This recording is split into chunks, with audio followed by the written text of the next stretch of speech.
Bonjour Eric Heyer. Bonjour. Vous êtes directeur du département analyse et prévision à l'OFCE qui vient de publier son point annuel sur l'économie française. C'est vous qui l'avez dirigé. Il est disponible dans la collection Repères des éditions La Découverte. Alors je rappelle simplement les prévisions de croissance. 1% cette année avant 1,5% en 2016 pour le gouvernement.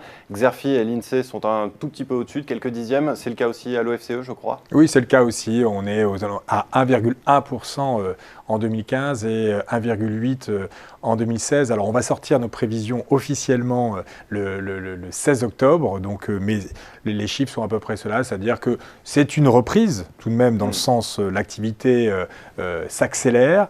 Alors c'est une reprise toute relative parce que les créations d'emplois et le taux d'investissement progresseront, mais très faiblement, et donc il ne faut pas s'attendre non plus à une franche baisse du chômage, et tout ça est lié au fait qu'on a des conditions qui pesaient sur l'économie française depuis 2012. Ces conditions se lèvent et s'améliorent petit à petit, et donc ça nous fait un rebond ou une reprise relativement molle, mais tout de même significative. Donc la question maintenant, ça va être comment pérenniser cette reprise. Est-ce que cela passe nécessairement par la poursuite des réformes structurelles ?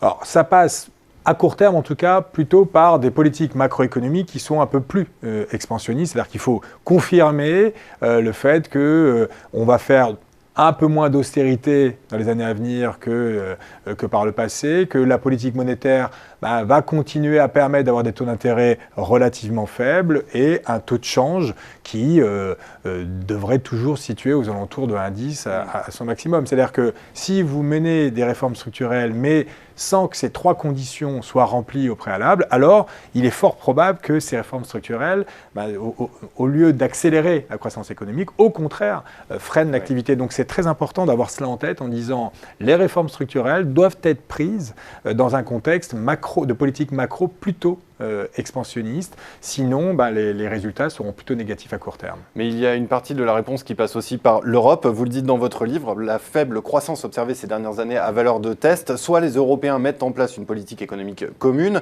soit ils tirent chacun de leur côté, retombant dans les travers des années 80 et 90. Alors aujourd'hui, en l'absence de politique économique commune, à quoi doit ressembler la politique structurelle ?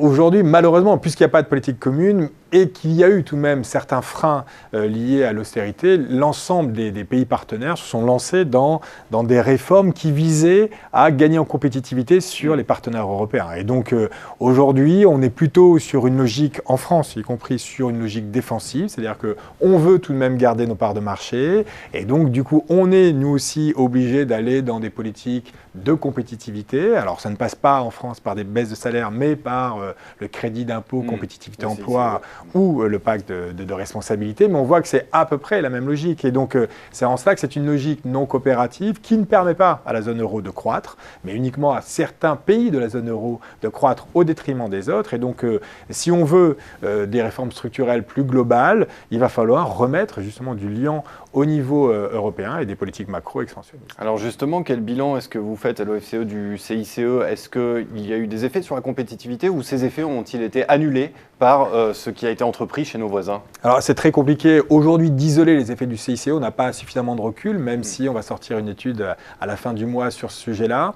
Ce qui nous semble, en tout cas, c'est qu'à la fois il faut rappeler que le CICE, c'est une politique qui vise à permettre aux entreprises d'améliorer le côté offre, mais donc c'était un transfert de 20 milliards vers les entreprises, mais tout ça devant être financé par les ménages. Donc c'est bien les ménages qui financent ce transfert-là.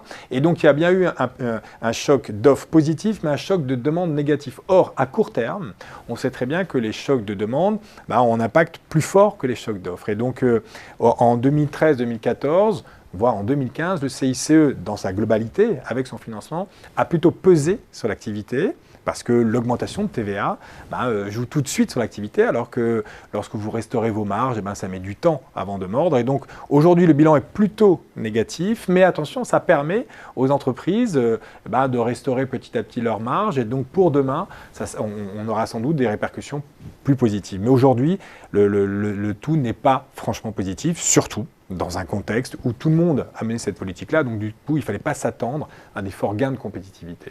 Et la baisse de l'impôt sur le revenu qui a été annoncée par l'exécutif, comment est-ce que vous l'interprétez ? Est-ce que c'est justement pour faire ce choc de demande ? Est-ce qu'il n'aurait mieux valu peut-être s'attaquer à l'IS pour continuer dans cette politique de compétitivité? Alors effectivement, on a été un peu surpris par cette annonce. On a l'impression que c'est plus une annonce politique qu'économique parce que finalement 2 milliards de baisse pour les ménages, il faut le mettre en parallèle avec à peu près les 40 milliards de hausse des prélèvements sur les ménages. Donc vous voyez, c'est faible. Oui. C'est aussi faible par rapport aux 10 milliards liés à la baisse du prix du pétrole qui était un vrai choc de demande. Donc c'est plus un symbole politique. On est loin du choc de demande. Là, donc c'est très loin d'être un choc de demande. C'est peut-être pour rééquilibrer justement entre la baisse des prélèvements sur les entreprises et sur les ménages. C'est vraiment absolument pas significatif et surtout son financement pose problème. C'est-à-dire que si vous réaugmentez les impôts des ménages, ça peut finalement faire un jeu à somme nulle. Si vous le faites sur les entreprises, comme c'est le cas en différant d'un trimestre le pacte de responsabilité, c'est une catastrophe en termes d'annonce. Donc globalement, c'est plutôt de l'ordre politique et économiquement, il ne faut pas s'attendre à des effets très significatifs. Eh bien, Éric Heyer, merci. Je rappelle l'apparition de l'économie française 2016 aux éditions La Découverte. Merci. Merci.